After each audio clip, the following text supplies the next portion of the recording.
empezar con una oración. En nombre del Padre, del Hijo y del Espíritu Santo. Bendito y alabado sea Jesús, en el Santísimo Sacramento del altar.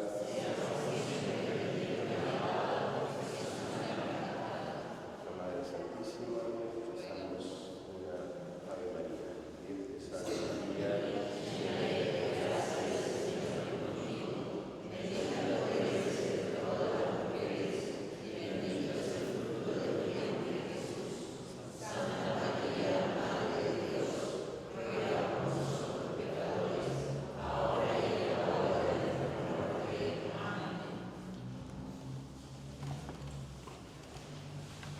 Bueno, me regalaron unas encíclicas, así que gracias a la persona que hizo el regalo, que tiene para tomar notas y bueno, después leerla con tiempo, cuando quieran leerla. Bueno, vamos a hacer un pantallazo más que todo de lo que es esta encíclica como todo documento pontificio. Bueno, son textos extensos, entonces simplemente lo que voy a hacer yo es tratar de contarles a grandes rasgos los elementos más importantes y bueno, alguna duda que puedan llegar a tener para después explicar. Antes de empezar, quería hacerles como un breve pantallazo de algo que me parece importante, que son los documentos pontificios, ¿sí? Habrán escuchado que se dijo que es una encíclica. A veces los santos padres o los dicasterios de la congregación, de distintas congregaciones, bueno, sacan distintos documentos que tienen distintos tipos de importancia. Bueno, me parece como relativa a esta charla poder al menos darle un pantallazo. A nivel de sumo pontífice, tal vez lo más importante es la Constitución Apostólica, ¿sí? Que es una definición máxima, importante porque tiene definiciones dogmáticas, leyes universales, elección de diócesis. Después de la Constitución Apostólica vienen las encíclicas. En el caso nuestro es que es como una carta circular que el Papa dirige a los obispos y a todos los fieles, ¿sí? Después tenemos exhortaciones apostólicas, cartas apostólicas, motu propios, bulas, breve, quirógrafos, mensajes, discursos. Bueno, les leo así a grosso modo, pero para que tengan una idea. Esto es con respecto a los sumos pontífices. Después están los concilios vaticanos, el último fue Vaticano, que también emiten documentos: constitución dogmática, constitución pastoral, declaraciones y decretos, ¿sí? Y después está la Curia Romana, que también saca a veces documentos: declaración, nota, documento de comisión, instrucciones, compendio, catecismo. Es un pantallazo general, pero bueno, a veces viene bien al menos tener una idea, porque uno dice, bueno, escribió una carta pastoral, escribió una exhortación apostólica, escribió una encíclica. Bueno, tiene esa importancia de acuerdo al nombre que le da. Unido a esto, hace un tiempo largo ya, creo que en el 97, 98, la doctrina de la fe sacó un documento, Actuendam Fidem, explicando el grado de adhesión que nosotros, los fieles, tenemos que tener a los documentos pontificios.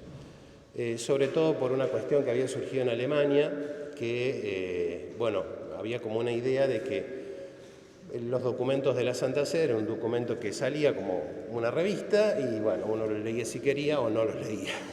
Entonces, la Santa Sede, ¿qué hizo? Sacó este documento explicando el grado de adhesión que nosotros tenemos que dar y de acuerdo a la verdad que declaran. Esto es muy interesante porque, bueno, cuando son verdades de fe, uno tiene la obligación de creer esa verdad de fe, y si nos oponemos a esa verdad de fe, estamos apostatando, es decir, estamos negando algo fundamental.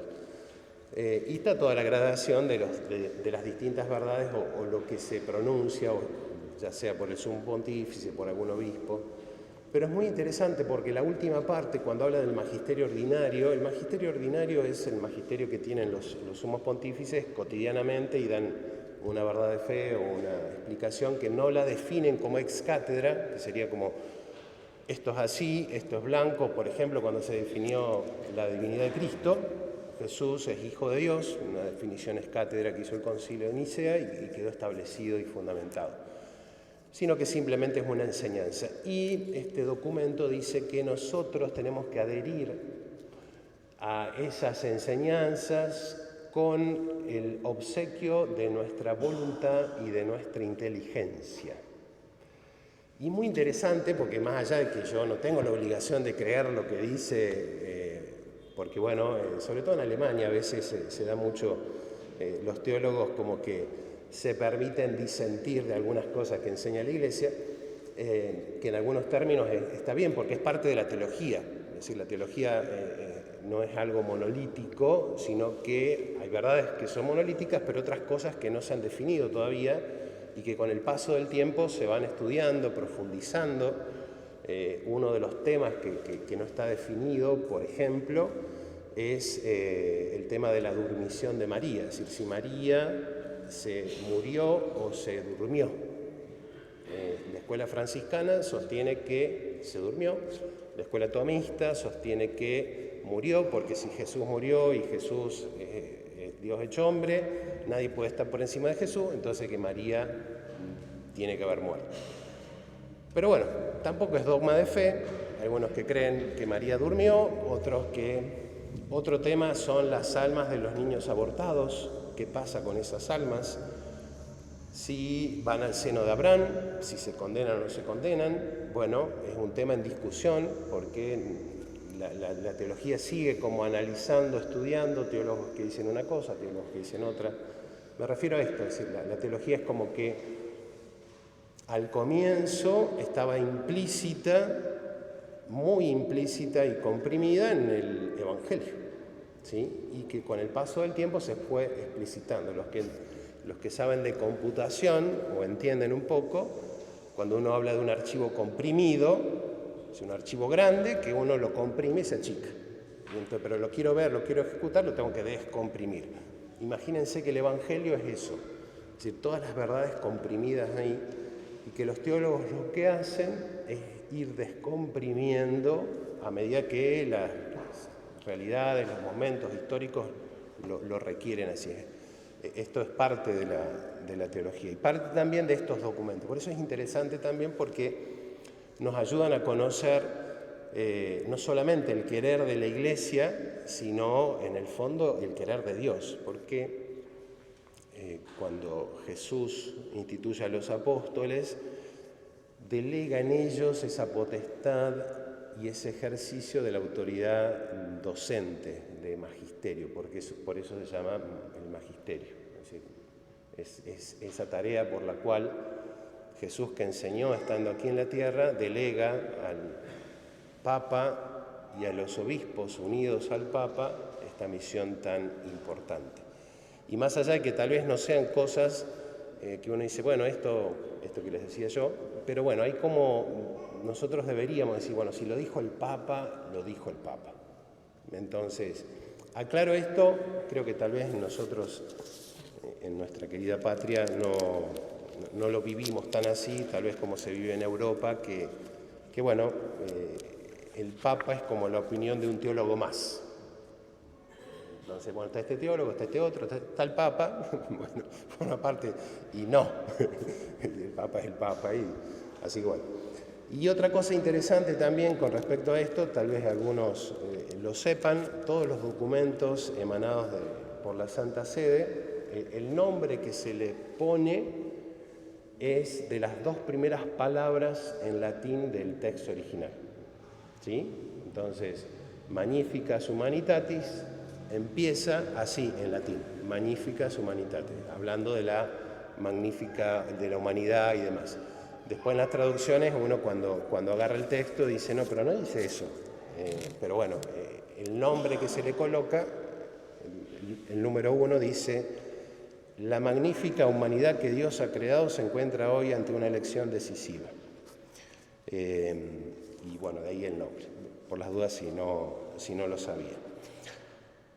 Como es muy extensa, yo lo que voy a hacer es un pantallazo general de los elementos más importantes, algunas citas que me gustaron mucho y que las quiero compartir. En realidad creo que es un documento que bueno, uno tiene que leerlo como cualquier documento en su momento de Juan Pablo II, que tal vez o la mayoría de nosotros lo hemos vivido, compartido muchísimo. Benedicto XVI, el Papa Francisco, es decir, es una expresión de aquel que hace las veces de Cristo, como decía Santa Catalina de Siena. Santa Catalina de Siena vivió un tiempo muy particular en la historia de la Iglesia. El Papa no estaba en Roma.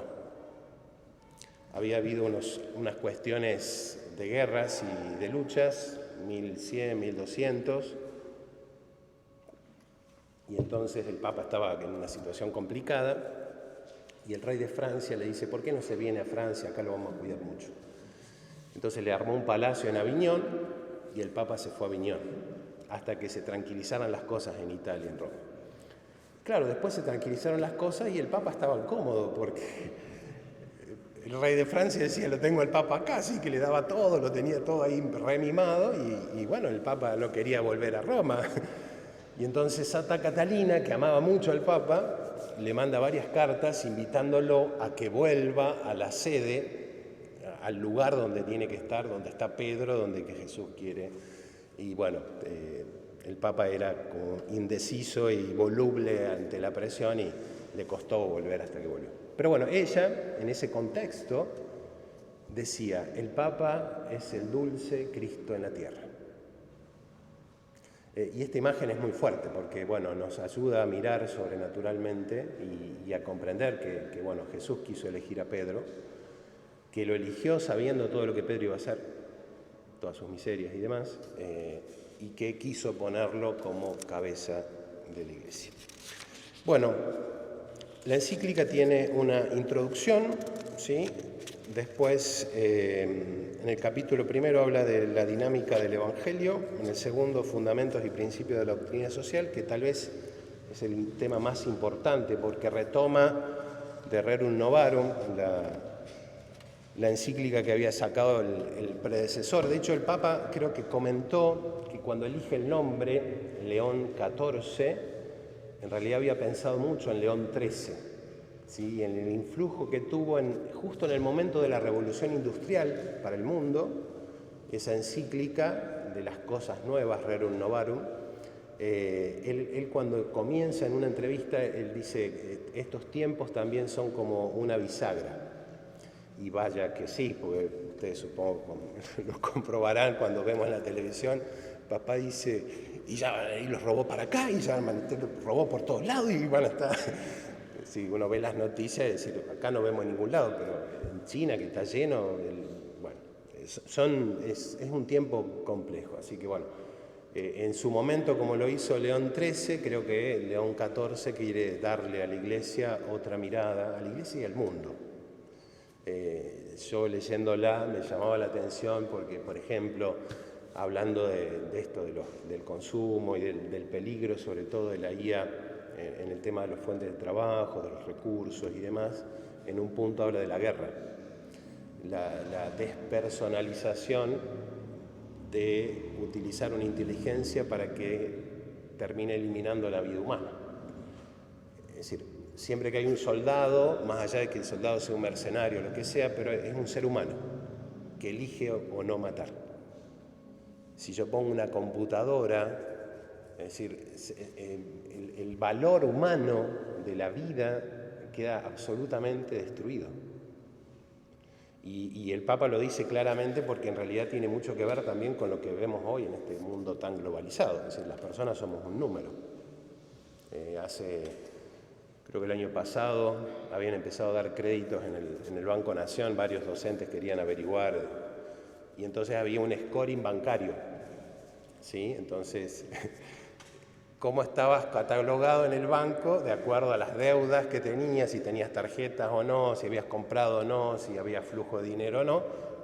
A nivel nacional, todas las personas teníamos un scoring, ¿sí? Un puntaje. Si te daba el puntaje para tanto, eras acreedor de un crédito o no, pero es esto un número. Porque detrás de ese número hay personas que a veces realmente pueden necesitar la ayuda. Pero bueno, la computadora dice que no y listo, se acabó. Por eso, bueno, todo el tema de la doctrina social el Papa lo retoma y lo profundiza. Entonces, capítulo 2, fundamentos y principios de la doctrina social. El 3, técnica y dominio, la grandeza de la persona ante la IA. El 4, custodiar lo humano, verdad, trabajo, libertad. El 5 y último, en la cultura del poder y la civilización del amor. Y termina con una conclusión que desarrolla muy brevemente todo el tema de un itinerario de la vida espiritual. Tal vez lo más importante y que seguramente habrán escuchado, el Papa cuando comienza utiliza dos figuras bíblicas para hacer todo el desarrollo que hará de la encíclica, ¿sí? Y son imágenes muy fuertes porque en realidad representan también una bisagra en el mundo ante Dios o sin Dios. Y esa imagen es la de la Torre de Babel, ¿sí? Y la otra la de Nehemías. La Torre de Babel en el Génesis, bueno, los hombres, lo leímos hace poco, en el día de Pentecostés, los hombres se proponen hacer una torre, hablaban todos un mismo idioma, había una universalidad del ser humano, y entonces empiezan a construir la torre. Dios baja a ver, y entonces ve que están construyendo esta torre. Uno diría, bueno, qué mal estaban haciendo una torre, se les ocurrió hacer una torre alta y bueno. Pero hay un detalle en el texto que queda claramente marcado y es la ausencia de Dios. Y esto lo remarca el Papa cuando habla de Babel, ¿sí? Porque es esta sociedad que quiere jugar a ser Dios. Así pasó en Babel. Es decir, queremos llegar hasta el cielo. Y de hecho, el texto dice, confundiré las lenguas porque todo lo que se propongan lo lograrán. Y acá hay otro elemento también interesante que nos sirve a nosotros, porque uno dice, bueno, pero la técnica es bueno o no. Es bueno. Pero en manos del hombre se convierte en un arma de doble filo. Y eso es lo que Dios quiso evitar cuando confunde las lenguas. Y algo que nosotros hemos constatado, podemos constatar. Se creó la bomba nuclear, con todo lo que significa la energía nuclear, pero uno dice, ¿lo usó bien la humanidad o lo usa bien la humanidad? Y entonces ahí uno se da cuenta. Saben que hay un estudio que las dos bombas que se tiraron en Japón, las dos ciudades que destruyeron, en las ciudades más católicas, con el más alto porcentaje de católicos que había en Japón, porque habían sido misionadas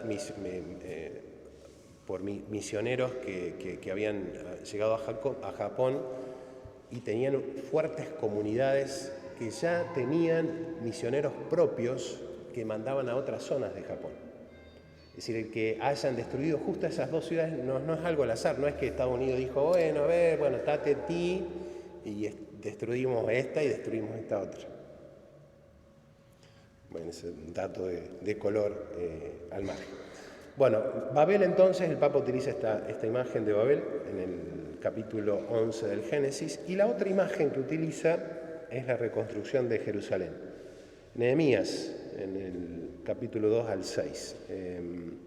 Nehemías es profeta y bueno, el pueblo judío ha sido deportado, entonces pide permiso para ir a ver el templo está totalmente destruido porque todo el pueblo israelita fue atacado y se destruyó todo y fueron deportados. Entonces a Nehemías le permite el rey, como pasa en varias ocasiones, reyes que eran paganos, pero bueno, que influidos por Dios le permite entonces, va y le pide al rey la posibilidad de reconstruir Jerusalén. Y entonces se pone a sus espaldas esta gran misión, convoca a toda la gente invita a todos los israelitas, le dan permiso y empieza la reconstrucción que lleva mucho tiempo, la reconstrucción del templo, con todo lo que significa el templo para los judíos. Nosotros tal vez no tenemos esta dimensión del templo como lo tienen ellos. Pensemos que cuando el pueblo judío se constituye como tal en el desierto, porque es ahí donde se constituye cuando recibe las tablas de la ley,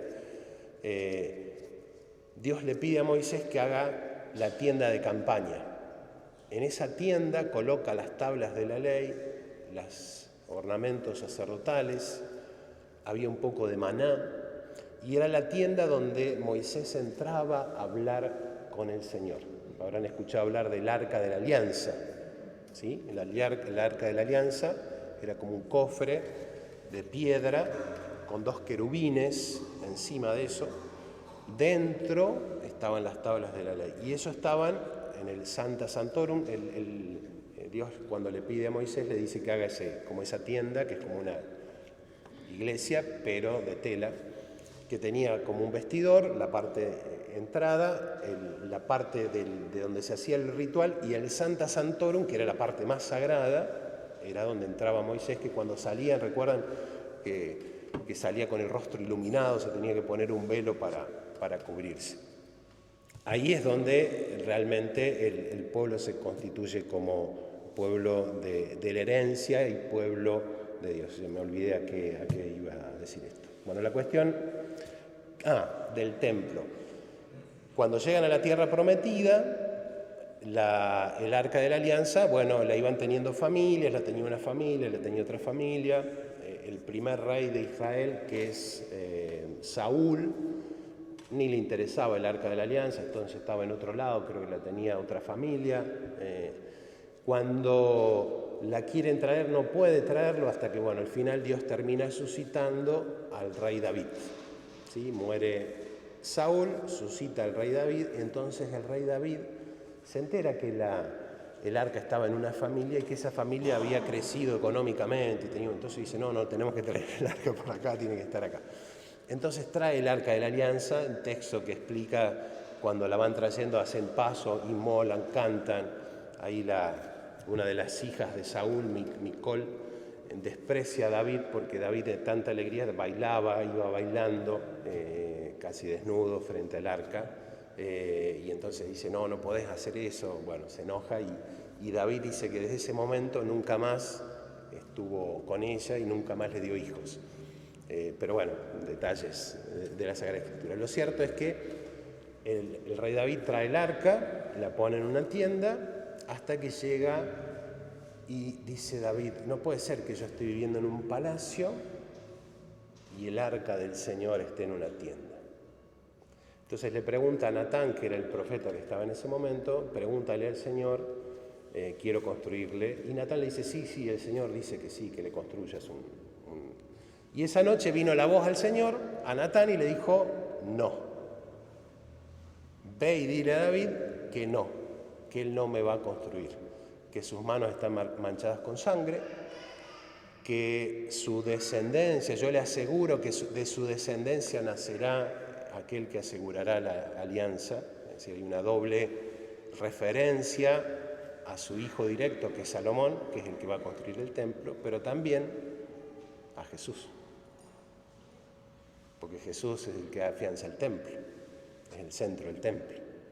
Entonces Dios le hace la promesa, esta carta magna, esta profesión de fe a David, y es Salomón el que termina construyendo por primera vez el templo de Jerusalén, donde se coloca el Arca de la Alianza. Entonces para un judío el templo era esto, es la presencia de Dios, la Shekinah. Dios está entre el pueblo, como lo hizo a lo largo del desierto, que el Arca de la Alianza iba con ellos.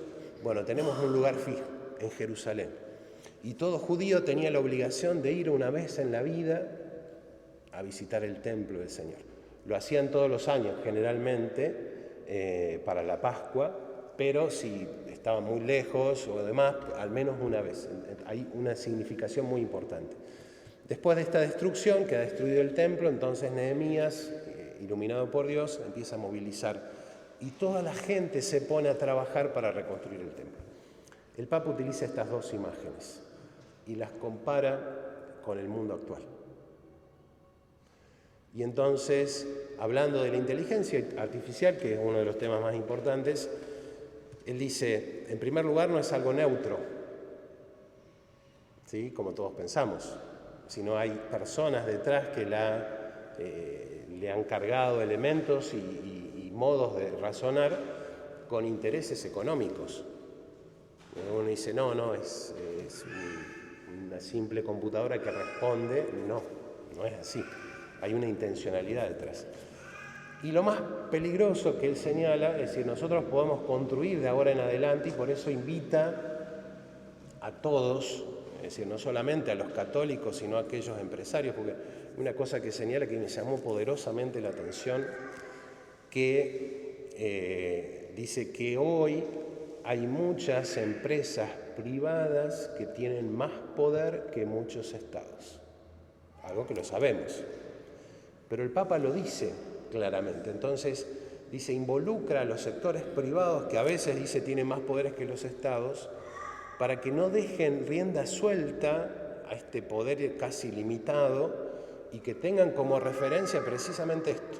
Y entonces hace esta comparación. ¿A dónde queremos que vaya la humanidad? Así esta torre de Babel de jugar y de ser dioses. El Papa habla sobre todo de la inteligencia artificial, de lo que es el trabajo y demás.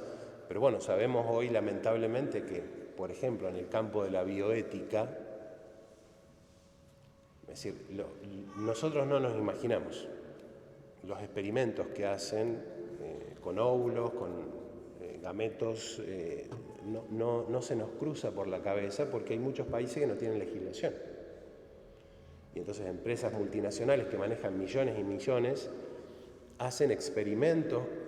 Sabemos perfectamente que cuando el espermatozoide se une con el óvulo hay una persona humana, el cigoto, que tiene un potencial increíble y que, claro, uno dice, bueno, es un ser humano, pero bueno, si no hay legislación sobre eso, puedo hacer experimentos y experimentos. Bueno, el Papa hace como una invitación muy significativa y como contrapartida esta imagen de Nehemías, la presencia de Dios, Dios que guía a Nehemías, Dios que guía al pueblo y la reconstrucción del templo con lo que el templo significa.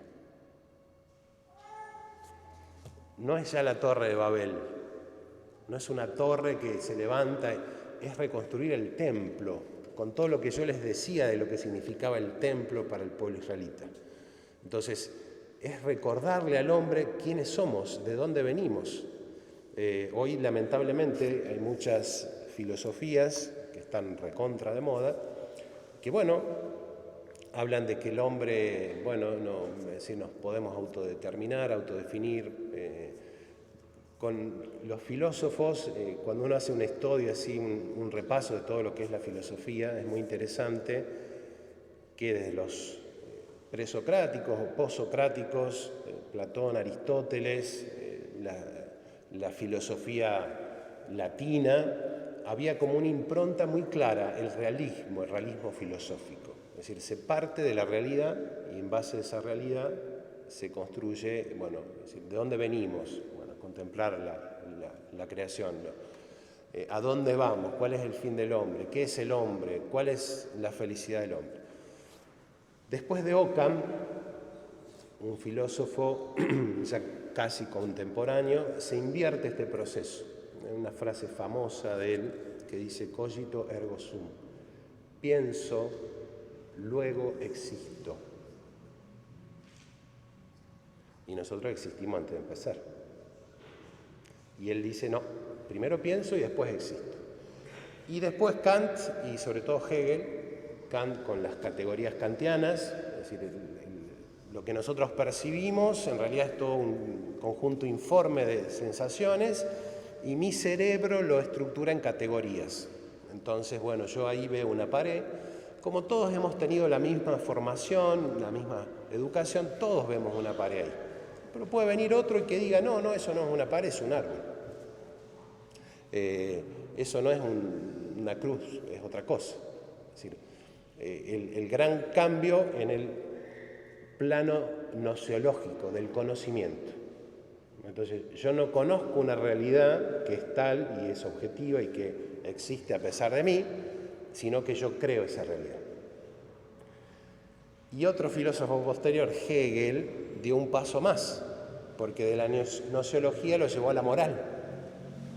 Entonces no hay una ley universal que nos rija, sino que cada uno interpreta esa realidad y la ley.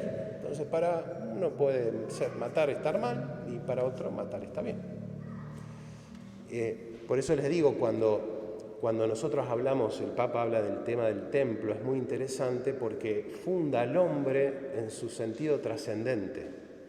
Si nosotros no somos efecto del Big Bang, que existe y que, bueno, tenemos que descubrir qué somos, a dónde vamos y qué queremos, sino que somos criaturas, creados, que nuestra vida tiene una finalidad, ¿sí? Y que esa finalidad es precisamente la felicidad, pero que el único que puede hacernos felices es aquel que nos creó.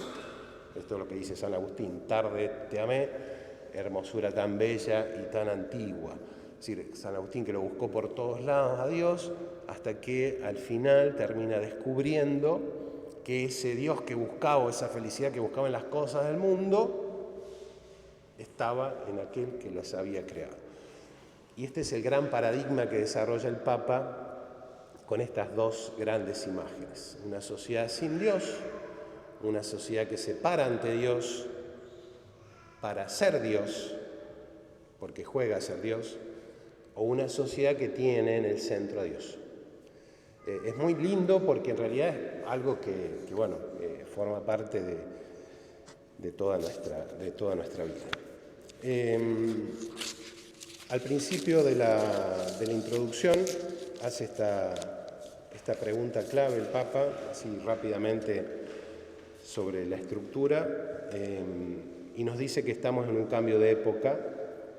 Esto que yo les comentaba, como fue tal vez con León XIII, la revolución industrial, que trajo un montón de cosas positivas, pero también otras cosas negativas. Hoy la IA también nos abre a un abanico de cosas que es esto, un cambio de época. Por eso él habla de res nove, rerus novarum, de las cosas nuevas, decía León XIII, el Papa León dice res nove, la cosa nueva, ¿sí? Haciendo referencia a este nuevo poder tecnológico. Esto en los capítulos del 2, en los números 2 y 6. En el 7 y en el 10, las imágenes bíblicas que les conté. Después en el número 11 y 14 habla de edificar en el bien. Sigue en la línea de esta segunda imagen de la reconstrucción del templo y pone como 4 condiciones que son muy interesantes porque en el fondo es como la clave también de comprender nuestra vida. La roca de Dios, ¿sí? Dios es nuestra roca. Aceptar el límite, la corresponsabilidad y el lenguaje evangélico. En el texto hay una parte muy bella que me encantó a mí profundamente porque sintetiza algo que tal vez a nosotros nos cuesta mucho y hoy más que nunca, porque en este mundo de la tecnología parece que el hombre vino fallado. Y entonces la tecnología tiene que suplir todo eso que está fallado. Y el Papa dice que es parte de nuestra naturaleza esta limitación y que nos hace más humanos. Hay un tema que también me interesó mucho, que me llamó la atención, que lo había escuchado hace mucho en una charla. Habla mucho del poshumanismo, esta imagen del superhombre. ¿Sí? Están trabajando mucho, el Papa lo dice explícitamente, es decir, de llegar a... Nosotros a veces lo vemos en la serie, que vemos, no sé, los superhéroes, Capitán América, que con distintas cosas cibernéticas, el tipo parece que es invencible, que tiene un núcleo nuclear atómico en el pecho, entonces Iron Man y puede volar para acá y luchar. Lo vemos como una película, como si fuera algo irreal, pero es algo que se está trabajando. Y parece que la meta del hombre es precisamente esto, que el hombre desaparezca todo lo que tiene de falible. Y el Papa es muy interesante porque en realidad dice que eso es lo que nos hace humanos. La limitación, el que a veces pase el dolor, el sufrimiento, la muerte de un ser querido, es lo que nos introduce en la realidad de nuestra naturaleza. No el ser perfecto, no el que no nos pase nada, sino todo lo contrario. Está buscando pero no la encuentro. Y después, bueno, el permanecer siendo humanos, custodiar la magnífica humanidad que ninguna máquina puede sustituir.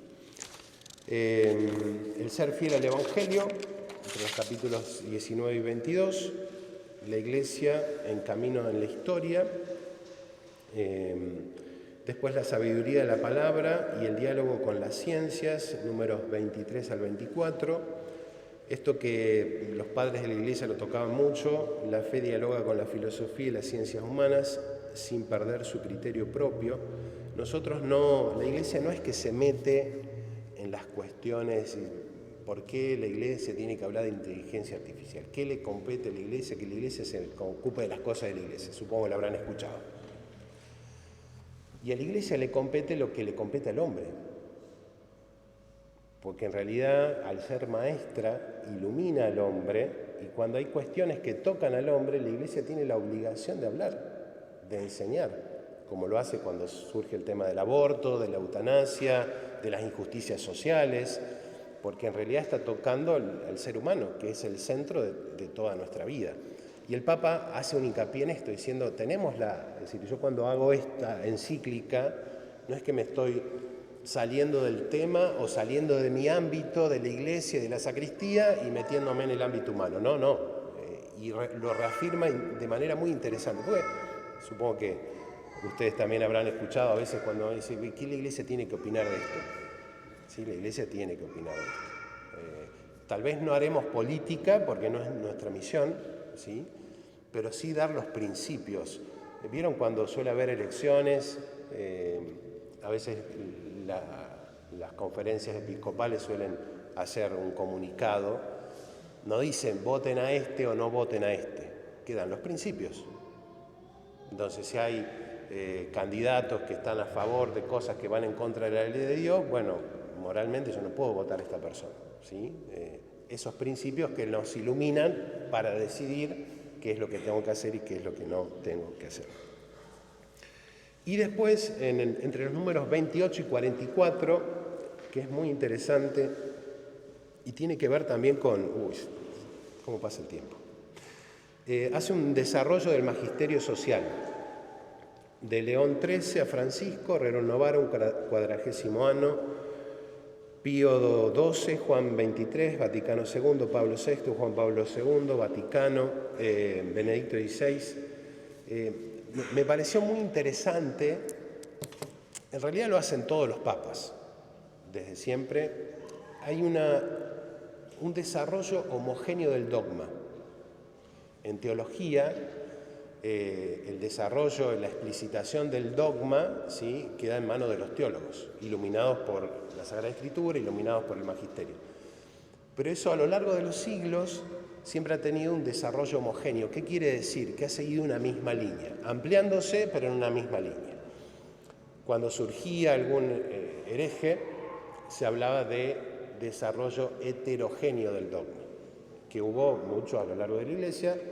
O sea, por nombrar algún escritor eclesiástico, Orígenes, fundador de la Escuela de Alejandría, allá por el 300, 200, todo el método exegético de la interpretación de la Sagrada Escritura, tiene comentarios bellísimos de la Sagrada Escritura, muy profundos. Él desarrolla, había como dos grandes escuelas, la Escuela Antioquía y la Escuela de Alejandría. Escuela Antioquía, la interpretación literal de la Sagrada Escritura, y la Escuela de Alejandría, la interpretación alegórica. Entonces, él decía, en el jardín del Edén Estaba Adán, estaba Eva, el demonio y el fruto. Hay una alegoría al Calvario, porque en el Calvario hay un árbol de la cruz, está el demonio, una mujer, María, y un hombre, el nuevo Adán, Jesús. Y de igual manera que en el Antiguo Testamento Adán y Eva tienden la mano hacia el fruto prohibido, Jesús y María, aquellos desobedecieron, Jesús y María obedece y devuelve a la humanidad lo que la humanidad... Bueno, Orígenes es el creador de este método. Pero bueno, en un punto Orígenes se desvía. Y entonces empieza a hablar de un tema griego, la apocatástasis, que es la regeneración universal del universo, que bueno, que al final todos nos vamos a salvar, que el demonio se va a convertir también y que, bueno, y después de eso empezó a hablar de la transmigración de las almas, de la reencarnación, y bueno, pobre Orígenes termina desviándose, no es padre de la Iglesia, es solamente escritor eclesiástico. Los escritos que escribió en un periodo son muy buenos y otros, bueno, ya no. Esto también es interesante porque nos habla precisamente de aquello que guía nuestra vida, ¿sí? Y el fundamento de aquello que es precisamente ese desarrollo que la Iglesia ha tenido, porque el fundamento es el magisterio. Y ese dogma se ha ido explicitando homogéneamente. Cuando uno agarra el texto y uno dice, ¿por qué lo cita León XIII? ¿Por qué lo cita a Pío XII, a Juan XXIII? Porque en realidad es el mismo desarrollo. No es que va a venir un papa y va a decir, no, ahora todo cambió y vamos a hacer otra doctrina. Y ustedes lo habrán leído cuando estaba Juan Pablo II, lo hacía con sus predecesores, Benedicto lo citaba a Juan Pablo II, Francisco citaba a Benedicto, el Papa León cita a Francisco, porque hay una unicidad en eso que es fundamental. Tal vez en las cosas más accidentales se pueda cambiar o definir cosas, como yo les decía al principio, todavía la Iglesia no definió si María murió o no murió, si existe el Hades o no existe, qué pasa con las almas de los niños abortados, no está definido, y otras tantas cosas, y yo les menciono esto por mencionar algunas. En algún momento tal vez lo define o tal vez no lo define. Lo cierto es que hay un desarrollo, y cuando leemos esto lo leemos en esta metodología de la continuidad, y por eso es interesante también porque nos da un pantallazo de toda la historia de la Iglesia. Bueno, después tal vez el tema más importante como presupuesto es el tema de la doctrina social. Habla de los fundamentos, números 48 al 58.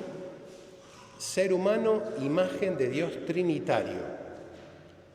La igual dignidad, la dignidad ontológica no se gana ni se demuestra. Es decir, todos somos iguales en dignidad. Y acá el Papa es muy interesante porque desarrolla todo el tema del mundo actual, que le da más protagonismo a veces a ciertas razas, porque más allá de que haya desaparecido la esclavitud, es evidente, la posición económica, y entonces hace un hincapié real en esa dignidad de la persona. Esa dignidad que comienza en el momento de la concepción y culmina con la muerte natural, pero que tiene como fundamento la imagen trinitaria de Dios en nosotros. Y esto nos sirve mucho también, porque nos ayuda a verlos a los demás también en esta dimensión trinitaria. Tal vez me causaba gracia, porque sin decir lo dice, hoy los gobiernos dicen que demonizan a otros gobiernos como estos somos los malos y nosotros somos los buenos. Que lo habrán escuchado cuando fue todo el tema de Irak. No, ellos son los malos, que hasta un momento hay que destruir esta raza. Es decir, estas cuestiones que tal vez en otro tiempo parecían impensadas, bueno, hoy las escuchamos cada vez más frecuentemente. Entonces, bueno, el Papa recuerda cuál es la dignidad del ser humano. Habla del bien común, Algo que también es muy interesante, no me voy a detener ya, pero bueno, hace como un énfasis. Ustedes saben que el bien común, ¿sí?, es el bien de la humanidad. Y lo hace como una comparación con el bien privado, con la propiedad privada. Y reafirma que la propiedad privada nunca puede estar por encima del bien común. Y esto está muy interesante porque en realidad es la doctrina de la Iglesia. Entonces, bueno, les decía el tema del bien común y de la propiedad privada, porque si hay una persona que está en una situación de extrema necesidad, no se computa como robo el que vaya a robar para darle alimento tal vez a sus hijos, porque se entiende que prima el bien de la persona, ese bien universal, ese destino universal de los bienes. Entonces, más allá que yo tenga mis cosas y las haya adquirido con esfuerzo y demás, cuando hay situaciones extremas, no es que la persona está haciendo algo malo. Y el Papa hace hincapié en esto, sobre todo porque él dice que cada vez se está polarizando más en la sociedad, muchos que tienen poco y pocos que tienen mucho. ¿Sí? El acaparar las riquezas, y que en este mundo tan tecnológico, bueno, ustedes lo escucharán, es decir, hay personas, este dueño de SpaceX, que es Elon Musk, es decir, la fortuna que tiene, es decir, nosotros no nos entra en la cabeza, es decir, una persona con tantísimo poder. Entonces, bueno, el Papa dice que el bien común busca precisamente esto, es decir, no desproteger a aquellos que realmente necesitan, y que es tarea de esto de preservar la dignidad humana. Bueno, con esto de la doctrina social, en el capítulo 2, que habla del ser humano y de la dignidad, introduce el capítulo 3, que es el tema de la técnica y el dominio, la grandeza de la persona ante la IA. Es decir, desarrolló lo que era la persona humana, su dignidad, y ahora introduce todo el tema de la IA. Y hace como una especie de puntapié en este paradigma tecnocrático y el poder digital, ¿sí? Este mundo que parece que va como migrando ya no a un poder humano, sino a un poder tecnológico. Por eso habla de tecnocracias. Es decir, la democracia, el gobierno del pueblo, ¿sí? Aristocracia, el gobierno de los aristócratas. Él habla de la tecnocracia del Papa, ¿sí? Porque hay tanto influjo hoy cada vez mayor de las técnicas, de la IA y demás, que bueno, es decir, esto lo ve como un gran peligro, porque precisamente, vuelvo a lo que les decía yo recién, el ser humano, por más malo que sea, es ser humano. Y en cambio una computadora, como lo dice parte de su palabra, es simplemente un número. Entonces, las decisiones que va a tomar nunca van a ser comparadas o equilibradas con lo que puede decidir un ser humano. Y entonces, alerta de esto, vuelvo a repetir, no solamente a los estados, sino que alerta a las empresas privadas que no le den rienda suelta, que tomen conciencia de hacia dónde va la humanidad, cuáles los peligros que se encuentran en este camino que parece que el hombre hoy ha decidido como rienda suelta. La otra vez vino un niño del colegio y me dice: padre, estoy haciendo imágenes de los profesores. ¿Qué? Sí, dice, porque vio que ahora se puede. Antes había restricciones. Al principio, cuando salió, te hacía una imagen por día, tenías que esperar hasta el otro día para hacer otra imagen. Y bueno, fueron liberando, y hoy, lamentablemente, casi la gran mayoría de las IAs permiten generar muchas imágenes, muchos videos, sin restricciones casi. Y entonces el chico venía y le preguntaba a la psicóloga y dice: pero no sé si, hice un profe, dice, con vestido de rosita, como si fuera un conejo, con orejas. Yo quiero creer que lo hacía inocentemente y preguntaba. Pero claro, es un abanico que se abre un montón de cosas, ¿sí?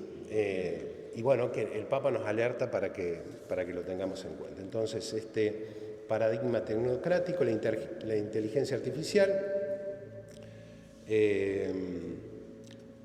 aclara que la IA no tiene conciencia, no tiene experiencia. Entonces, por más que uno piense que me está diciendo ciertas cosas, es simplemente la respuesta de un número. Nunca va a hacer lo que nosotros podemos hacer en nuestras conversaciones y no lo puede hacer ni se va a recrear, porque es decir, hay un elemento que jamás va a tener y que es precisamente lo que nos hace a nosotros humanos, que es el alma. Y eso es lo que nos hace únicos, ¿sí? Es decir, podrá tener todos los parámetros y poder dar todas las respuestas, pero al no tener conciencia, es decir, conciencia que sí tenemos nosotros, es decir, podrá simular, pero nunca esta conciencia que en el fondo, cuando uno estudia la ley, la ley universal, la ley eterna, la ley de Dios, nosotros tenemos en nuestro corazón inscrita esa ley. Y la expresión de esa ley de Dios es la conciencia, que la tenemos todos. Algunos la tienen más apagadas o ahí como apretada, pero bueno, todos tenemos la conciencia. Bueno, el riesgo del uso personal y social, el impacto ambiental también habla el Papa. Ustedes saben que para que haya una IA, los recursos de electricidad, de agua, es decir, no nos damos idea nosotros del consumo que tienen que tener para mantener esas computadoras trabajando, es impresionante. Bueno, que afecta también. Bueno, responsabilidad, transparencia, esto que les decía, la IA no es neutral, llamamiento a los desarrolladores, bueno, habla del transhumanismo y el poshumanismo, eso que les comenté yo también, estos los números 112, 126, muy interesante. Bueno, cita al final de este capítulo 3 a San Agustín, hace un paralelo. Vieron que San Agustín habla de las dos ciudades, la ciudad de Dios y la ciudad del mundo, del demonio, entonces la utiliza para comparar con la imagen de Babel y la imagen de Nehemías en la reconstrucción del templo. El capítulo 4, custodiar lo humano, verdad, trabajo y libertad, muy interesante porque habla de vuelta del tema del bien común, de la democracia, de la dignidad del trabajo. Y acá hay un tema muy interesante, creo que Juan Pablo II en Labores de Chersen habla cómo el trabajo nos dignifica. Cuando Dios expulsa a Adán y Eva, ¿qué le dice al hombre? Trabajarás la tierra y de ella recibirás los frutos. El trabajo nos hace humanos. Y entonces dice, vivimos en una sociedad donde parece que el trabajo es algo malo y que la meta es no trabajar. Dice, si nosotros llegamos a ese punto, atentamos contra lo que es el hombre. Porque lo propio nuestro es el trabajo, porque precisamente a través del trabajo nos realizamos. Y si no trabajo, no me realizo. Y es lo que vemos a veces hoy en la sociedad, es decir, muchísima gente que no hace nada y ociosa, y el Papa lo menciona también, muy interesante esa mirada. Bueno, hablan también de la economía, muy interesante, no voy a abordar ese tema. Y después, por último, el capítulo 5, ya para ir cerrando, la cultura del poder y la civilización del amor. Recupera la intuición de Pablo VI y traduce a la interdependencia digital. San Pablo VI, en la época que le tocó vivir, en un mundo también muy dividido por las guerras, introduce esta civilización del amor, que en esa época, no sé, tal vez los más grandes se recuerdan, había muchas canciones que hablaban del amor. Un nuevo sol se levanta. Bueno, es vieja la canción.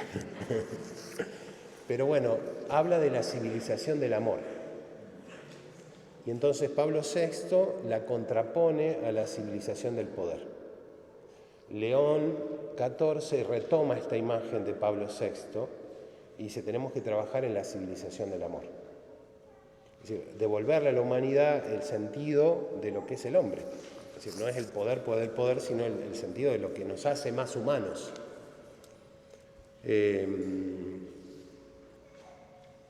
Bueno, después habla en esta cultura del poder, la normalización de la guerra, fuerzas sin límites, armas e IA. Bueno, no falta comentar nada acá, es decir, ya parece que es normal que Rusia ataque a Ucrania y le tire un montón de bombas y todos los días 20 muertos, 15 muertos, Irak, lo que pasa, en Gaza, lo que pasa. Es decir, ya se ha naturalizado, es decir, como al principio todo se viene, y ahora parece que es normal, es decir, uno prende y una bomba cayó, murieron tantos, es decir, lo vemos como normal. Y entonces dice el Papa, dice, esto es terrible, dice, pues la sociedad de hoy está naturalizando algo que va contra el hombre, que está destruyendo al hombre, está destruyendo a la humanidad. Es decir, uno dice, bueno, esperemos que nunca venga una tercera guerra mundial, pero ya está sucediendo al ver como, bueno, se matan y bueno, están del otro lado, a mí no me toca. El Papa dice, la paz está desarmada y desarmante, pero la imagen fuerte es de Cristo resucitado. Él habla también de las palabras, del poder de las palabras y de los hechos.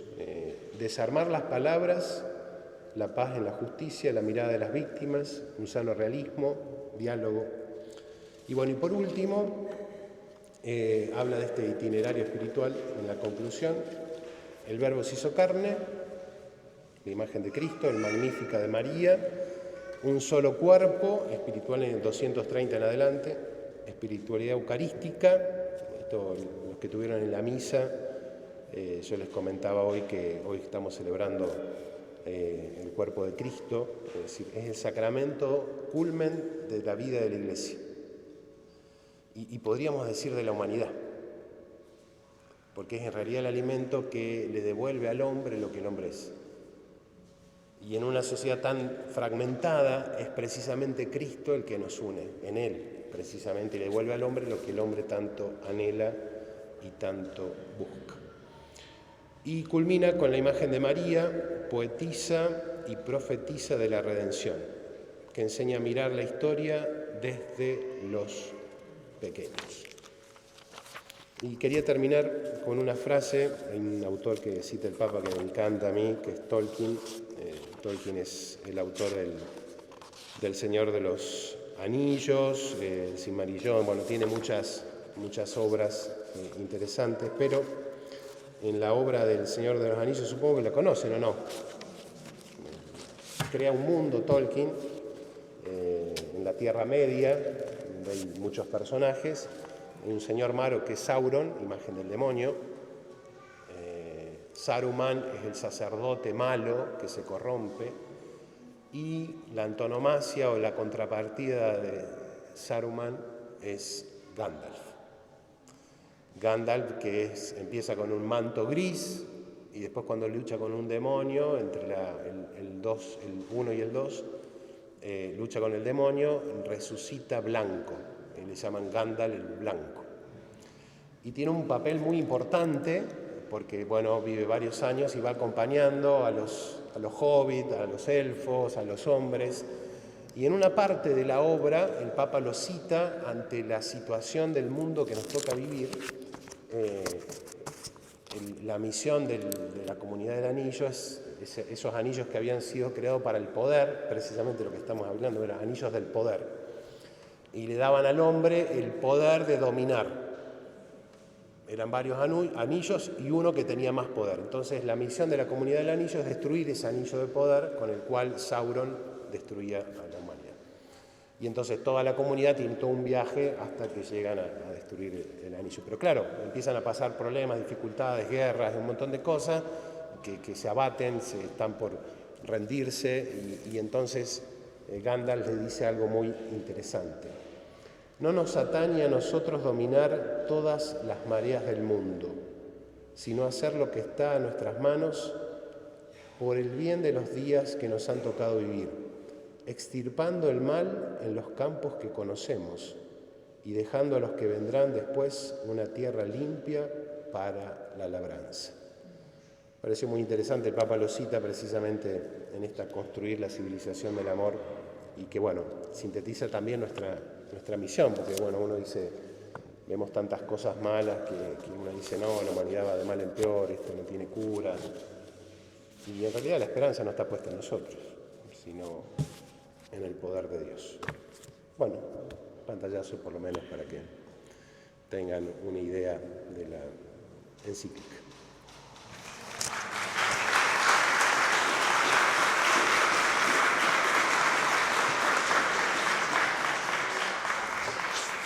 No sé si quieren hacer alguna preguntita, alguna.